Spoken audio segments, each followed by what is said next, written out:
السلام عليكم ورحمة الله وبركاته. بعد التوقيت الصيفي مواقيت الصلاة بعد تغيير الساعة اليوم الجمعة 25 إبريل. إليكم التفاصيل. عزيزي المشاهد، من فضلك لا تنسى دعمنا بإعجاب ومشاركة الفيديو وتفعيل الجرس حتى يصلك كل ما هو جديد. مع بدء تطبيق التوقيت الصيفي تزايدت معدلات بحث عدد كبير من المواطنين عن مواقيت الصلاة بعد تغيير الساعة اليوم الجمعة 25 إبريل، حيث تم تقديم الساعة القانونية في البلاد 60 دقيقة.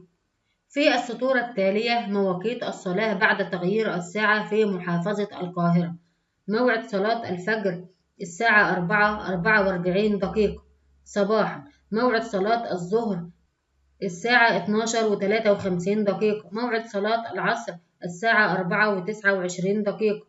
موعد صلاة المغرب الساعة 7:29 دقيقة. موعد صلاة العشاء الساعة 8:52 دقيقة.